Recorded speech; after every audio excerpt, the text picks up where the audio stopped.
Baik, Assalamualaikum warahmatullahi wabarakatuh. Perkenalkan, nama saya Aditya Dwi Osandike dengan NIM D1D023090. Di sini saya akan membuat video praktikum dengan judul Analisis Vegetasi. Vegetasi hutan merupakan sesuatu sistem yang dinamis, selalu berkembang sesuai dengan keadaan habitatnya. Analisis vegetasi adalah suatu cara mempelajari susunan dan atau komposisi vegetasi secara bentuk atau struktur vegetasi dari masyarakat tumbuh-tumbuhan. Unsur struktur vegetasi adalah bentuk pertumbuhan, stratifikasi, dan penutupan tajuk. Untuk keperluan analisis vegetasi, diperlukan data-data jenis, diameter, dan tinggi untuk menentukan indeks nilai penting dari penyusun komunitas hutan tersebut. Dengan analisis, vegetasi dapat diperoleh informasi kuantitatif dengan struktur dan komposisi suatu komunitas tumbuhan, menurut Irwanto 2007. Adapun struktur vegetasinya, fase-fase atau tingkat pertumbuhan pohon menurut Kartawinata et al. 1976. Yang pertama, semai, tingginya kurang dari 150 cm. Lalu pancang, tingginya lebih dari 150 cm dengan diameter batang kurang dari 10 cm. Tiang, diameter batang 10 sampai 35 cm. Diameter setinggi dada. Pohon, diameter batang lebih dari 30 cm. Komposisi tegakan ini diartikan sebagai keragaman jenis dalam tegakan hutan. Keanekaragaman jenis di hutan tropika basah sangat besar dan kompleks. Keberadaannya saling berpengaruh serta berinteraksi terhadap sifat genetik dan ekosistemnya. Jenis-jenis tiang dan pohon, pancang, semai, sebelum dan sesudah pemanenan kayu, serta perubahan kedudukan jenis di setiap petak. Adapun alat dan bahan yang digunakan dalam praktikum ini adalah handphone yang ada aplikasi kompas dan aplikasi plan snap, plastik ukuran besar, gunting, kain hitam atau kerudung, penggaris, kertas dan pena, patok atau bambu, ukuran panjang 20 cm, dan palu atau batu untuk memukul patok di dalam tanah. Adapun metode praktikumnya, yang pertama membuat plot ukuran 2x2 untuk semai, membuat plot 5x5 untuk pancang, membuat plot 10x10 untuk tiang, membuat plot 20x20 untuk pohon. Adapun hasil yang sudah kami dapatkan dari pohon, yang pertama Aphorosa bracteosa dengan K 12,5, KR 14,29%, F 0,5, FR 20,00%, D 0,42, DR-nya 5,65%, INP 39,94%. Lalu yang kedua Vitek pubescens dengan K 25, KR 28,57%, F-nya 0,5, FR 20,00%, D 1,95, DR-nya 26,23%, INP 74,80%. Endospermum malasscens dengan K 37,5, KR 42,86%, F-nya 1, FR 40,00%, D 1,24%, dan DR 16,70%, INP-nya 99,56%.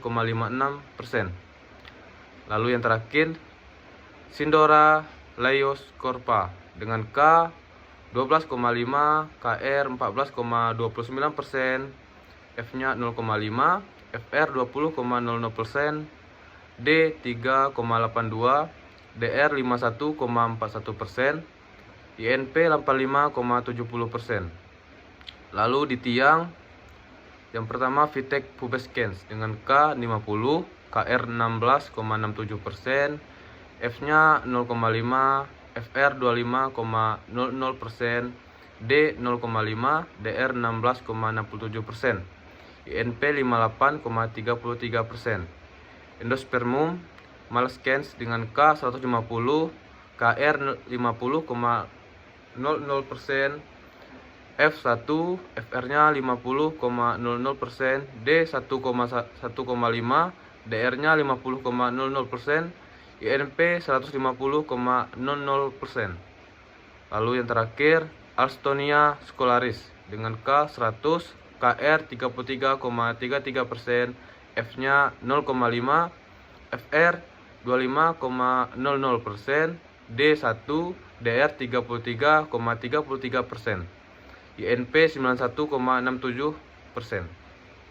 Adapun untuk yang pancangnya, yang pertama Garcinia parvifolia dengan K 1500, KR 60,00%, F-nya 1, FR 50,00%, INP-nya 1010,00%. Lalu Alstonia scolaris dengan K 500, KR 20,00%, F-nya 0,5, FR 25,00%, INP-nya 45,00%. Lalu untuk Pterandra sp dengan K 500, KR 20,00%, F-nya 0,5, FR 25,00%, INP-nya 45,00%. Lalu untuk semai hanya satu yang di kelompok kami dapatkan, yaitu Vitek pinnata dengan K 5000, KR 100,00%, F-nya 1, FR 100,00%, INP-nya 200,00%. Adapun pembahasannya, pada tingkat pohon, vegetasi didominasi oleh Endospermanum malescens yang memiliki nilai INP tertinggi, menunjukkan peran penting jenis ini dalam struktur dan penguasaan ruang tegakan. Jenis lain seperti Alstonia scolaris dan Vitek pubescens memiliki INP lebih rendah sehingga kontribusinya terhadap komunitas relatif lebih kecil. Pada tingkat tiang, dominasi masih terlihat pada jenis-jenis yang sama, meskipun nilai INP menunjukkan penyebaran yang lebih merata. Hal ini mengindikasikan keberlanjutan struktur tegakan dari fase pertumbuhan sebelumnya serta proses regenerasi yang masih berlangsung dengan baik. Pada tingkat pancang, Garcinia parvifolia memiliki nilai INP tertinggi, menandakan kemampuan adaptasi dan daya saing yang baik pada fase pertumbuhan awal. Jenis lain seperti Alstonia scolaris dan Pterandra sp hadir dengan nilai INP lebih rendah. Pada tingkat semai, hanya diteruskan satu jenis yaitu Vitek pinnata dengan nilai INP maksimum. Kondisi ini menunjukkan rendahnya keanekaragaman jenis pada fase semai, yang dapat mempengaruhi komposisi vegetasi di masa mendatang. Adapun kesimpulannya, yaitu pada tingkat pancang, Garcinia parvifolia memiliki nilai INP tertinggi, menandakan kemampuan adaptasi dan daya saing yang baik pada fase pertumbuhan awal. Jenis lain seperti Alstonia scolaris dan Pterandra sp hadir dengan nilai INP lebih rendah. Pada tingkat semai, hanya ditemukan satu jenis yaitu Vitek pinnata dengan nilai INP maksimum. Kondisi ini menunjukkan rendahnya keanekaragaman jenis pada fase semai, yang dapat mempengaruhi komposisi vegetasi di masa mendatang. Sekian video tugas metodologi penelitian dari saya. Jika salah kata saya mohon maaf. Saya akhiri. Wassalamualaikum warahmatullahi wabarakatuh.